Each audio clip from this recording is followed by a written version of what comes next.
ہزاروں سال پہلے کی بات ہے۔ نمرود نام کے ایک بادشاہ کی حکومت تھی۔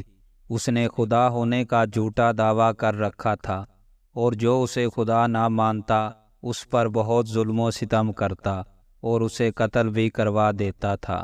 اس دور کے نبی حضرت ابراہیم علیہ السلام بھی نمرود کو خدا نہ ماننے کی وجہ سے آگ میں ڈالے گئے، مگر اللہ تعالیٰ کے حکم سے وہ آگ آپ علیہ السلام کے لیے ٹھنڈی ہو گئی اور آپ علیہ السلام محفوظ رہے۔ آپ علیہ السلام کو آگ میں ڈالے جانے کے کچھ دن بعد سخت قحط پڑا اور کھانے پینے کا سامان ختم ہو گیا۔ لوگ نمرود کے دربار میں جا کر اناج کی درخواست پیش کرتے، جواباً نمرود ان سے اپنے خدا ہونے کا اقرار کرواتا۔ جو اسے خدا مانتا اسے اناج مل جاتا اور جو نہ مانتا اسے خالی ہاتھ جانا پڑتا۔ حضرت ابراہیم علیہ السلام بھی اناج لینے نمرود کے پاس گئے۔ نمرود نے پوچھا، تمہارا رب کون ہے؟ فرمایا، میرا وہ رب ہے جو زندہ کرتا ہے اور موت دیتا ہے۔ یہ سن کر نمرود بولا، یہ قدرت تو میرے پاس بھی ہے۔ یہ کہہ کر اس نے 2 قیدی بلوائے، ایک کو چھوڑ دیا اور ایک کو قتل کروا دیا۔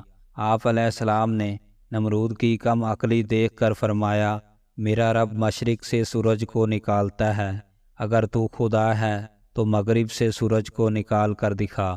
یہ سن کر نمرود حیران ہو گیا اور کوئی جواب نہ دے سکا۔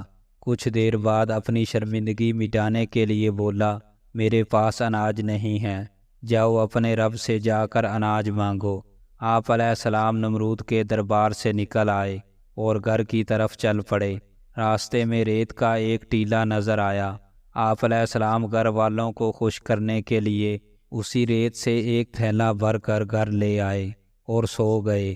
اللہ کی شان دیکھیے کہ آپ کی بیوی حضرت سارہ رضی اللہ تعالی عنہا نے تھیلا کھولا تو وہ آٹے سے بھرا ہوا نکلا۔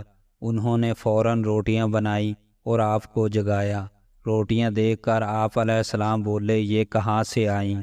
انہوں نے کہا، یہ اسی آٹے سے بنائی ہیں جو آپ تھیلے میں بھر کر لائے تھے۔ آپ علیہ السلام سمجھ گئے کہ اللہ پاک کی طرف سے ریت آٹے میں تبدیل ہو گئی۔ چنانچہ آپ علیہ السلام نے اللہ پاک کا شکر ادا کیا۔ ادھر اللہ پاک نے انسانی شکل میں ایک فرشتہ نمرود کے پاس بھیجا۔ فرشتے نے اس سے کہا، تیرا خدا کہتا ہے تو مجھ پر ایمان لے آ، میں تیری بادشاہت برقرار رکھوں گا۔ نمرود بولا، کون خدا؟ خدا تو صرف میں ہوں۔ فرشتے نے دوسری اور پھر تیسری بار بھی اپنی بات دہرائی، مگر ہر بار نمرود نے انکار ہی کیا۔ نمرود کی اس سرکشی کا نتیجہ یہ ہوا کہ اللہ پاک کی طرف سے مچھروں کی فوج نمرود کے لشکر پر مسلط ہو گئی، جس نے لشکر کے تمام افراد کا گوشت کھا کر سارا خون پی لیا اور ان کی صرف ہڈیاں باقی رہ گئیں۔ مچھر اتنے زیادہ تھے کہ سورج کی روشنی دکھائی نہیں دیتی تھی۔ نمرود یہ ہولناک منظر دیکھتا تھا مگر کچھ نہیں کر سکتا تھا۔ اس کے بعد اللہ کا کرنا یہ ہوا کہ ایک مچھر نمرود کی ناک کے راستے دماغ میں گھس گیا اور مغز کھانا شروع کر دیا۔ درد کی شدت سے نمرود پاگل ہونے لگا اور اس نے اپنی تکلیف ختم کرنے کے لیے سر پر ڈنڈے لگوانا شروع کر دیے۔ خدا کی قدرت کے جب سر پر ڈنڈا پڑتا مچھر کاٹنا چھوڑ دیتا اور جب ڈنڈا نہ پڑتا تو کاٹنا شروع کر دیتا۔ کیفیت یہ ہو چکی تھی کہ جو شخص نمرود کے سر پر زوردار تھپڑ لگاتا وہ اس کا ہمدرد کہلاتا۔ یوں ڈنڈے پڑتے پڑتے 400 سال گزر گئے اور نمرود بالآخر ذلیل و رسوا ہو کر مر گیا۔